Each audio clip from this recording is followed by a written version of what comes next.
애틀랜타 라디오 코리아 11월 15일 수요일 오늘의 한 뉴스입니다. 미 하원이 내년 1월에서 2월까지 사용할 추가 임시 예산안을 어제 통과시켰습니다.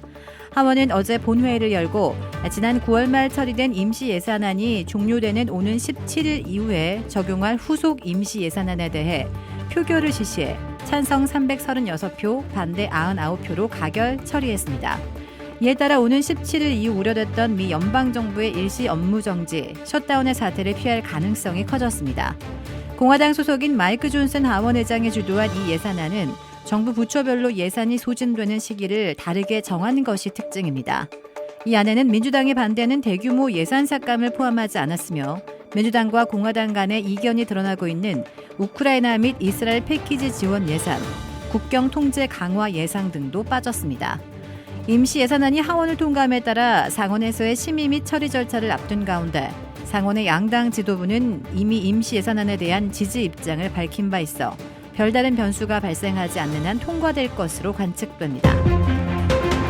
미 경제를 탄탄하게 지탱해오던 소비가 7개월 만에 감소한 것으로 나타났습니다.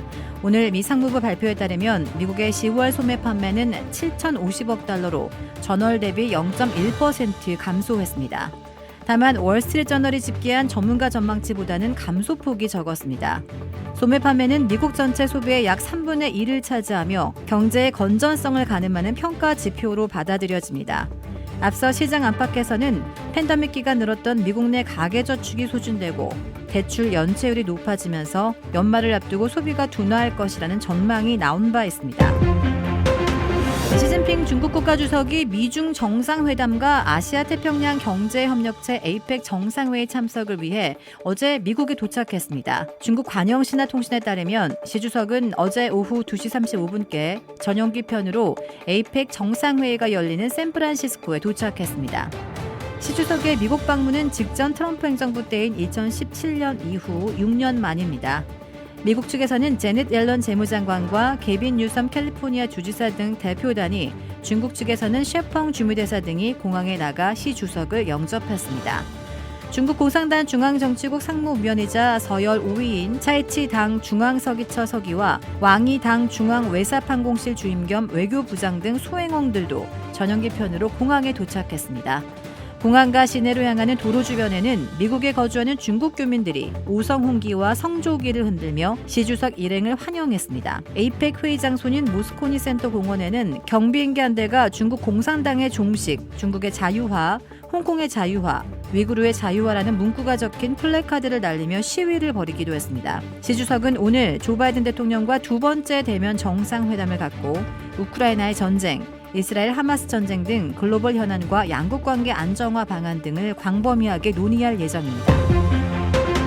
한국의 윤석열 대통령도 오늘 아시아태평양 경제협력체 APEC 정상회의 참석차 샌프란시스코에 도착했습니다. 윤 대통령과 부인 김건희 여사는 오늘 대통령 전용기인 공군 1호기 편으로 샌프란시스코 국제공항을 통해 입국했습니다. 윤 대통령은 첫 일정으로 동포 간담회를 개최한 뒤 이어 APEC 최고 경영자 서밋과 투자 신고식, 정상 환담 등에 잇따라 참석할 예정입니다. 이번 APEC 회의를 계기로 조 바이든 대통령과 시진핑 중국 국가주석의 정상회의가 열리는 만큼 한중 정상회담 개최 여부에도 주목이 쏠리고 있습니다. 한편 윤석열 대통령과 기시다 후미오 일본 총리가 내일 샌프란시스코에서 한일 정상회담을 개최한다고 교도통신이 오늘 보도했습니다. 뉴욕에서 전기 에어택시가 첫 시험 운행에 나섰습니다. 뉴욕 맨하탄 헬기장에서 전기로 움직이는 에어택시가 첫 시험 비행에 나선 겁니다. 최대 시속 320km로 맨하탄에서 JFK 공항까지 7분 만에 갈 수 있습니다. 에어택시는 수직으로 이착륙하는데 소형 헬기보다 비행소음이 100배나 적습니다. 에어택시 제조사는 2025년부터 본격적인 상업 서비스를 개시할 계획입니다.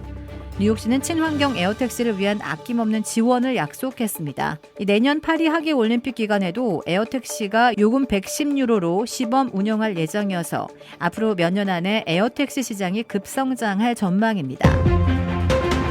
관광 목적으로 하와이를 방문한 젊은 일본 여성이 입국을 거부당하고 강제 귀국하는 사례가 늘고 있습니다. 일본 언론 보도에 따르면 최근 1년간 하와이, 뉴욕 등에서 관광 목적으로 들어온 일본 국적의 여성들이 입국을 거부당하는 사례가 늘고 있다고 보도했습니다.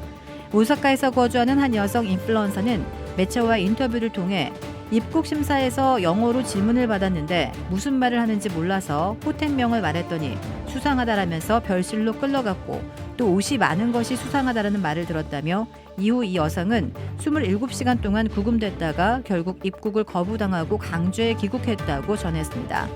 최근 미 연방정부는 최근에 아시아계 여성들이 혼자 오거나 영어를 잘 구사하지 못하는 경우 미국의 특정 거처가 없는 경우에는 입국을 거부하고 있습니다. 하와이, 뉴욕, LA, 라스베가스 등에서 입국을 거부당했다는 사례가 늘고 있는 것으로 파악되었습니다. 한편 이 매체는 이 같은 일본 여성에 대한 입국 거부가 최근 매사추세츠주 연방검찰이 아시아계 고급 성매매 네트워크를 적발한 것과 크게 관련이 있다고 전했습니다. 지난 8월 등산 중 실종된 70대 등산객이 실종 3개월 만에 시신으로 발견되었습니다. 이 숨진 남성의 곁에는 함께 등산길에 올랐던 반려견이 자리를 지키고 있었던 것이 알려져 감동을 주고 있습니다. 콜로라도주의 산호 안산에서 지난 8월 19일 등산 중 실종된 71세 리치 모어 씨가 지난달 30일 숨진 채 발견됐습니다. 그의 반려견 피니는 죽은 주인 곁을 지키다 구조됐습니다. 모어 씨의 시신은 산호안산의 블랙헤드봉 정상에서 약 5km가량 떨어진 곳에서 사냥꾼이 우연히 발견했습니다. 타살의 흔적은 발견되지 않았습니다. 모어 씨의 시신과 함께 발견된 반려견 피니는 산악구조대에 의해 동물병원으로 이송됐습니다. 14살 노견인 피니는 발견 당시 몸무게가 평소의 절반 정도로 빠져 있었으나 건강에는 특별한 문제점이 없는 것으로 전해졌습니다. 이 구조대는 피니가 인근 시냇물에서 물을 마시고 들쥐나 다람쥐와 같은 작은 설치류 등을 사냥해 먹이를 구했을 거로 추정했습니다. 애견 전문가들은 개가 주인에게 이번 경우처럼 강렬한 충성심을 드러내는 일은 전례가 없는 일이라고 말했습니다. 지난 5월에도 반려견이 등산 중 숨진 주인의 곁을 지킨 일이 있었습니다. 주택 구매뿐만 아니라 커머셜, 웨어하우스, 비즈니스 건물까지 부동산계의 큰손 이주환 부동산. 크레딧 카드 빚 최대 80%까지 탕감. 크레딧은 지켜드리고 빚은 줄여드리는 O3 컨설팅이 오늘의 한 뉴스를 후원합니다. 이상 애틀란타 라디오 코리아 11월 15일 수요일 오늘의 한 뉴스의 고지선이었습니다.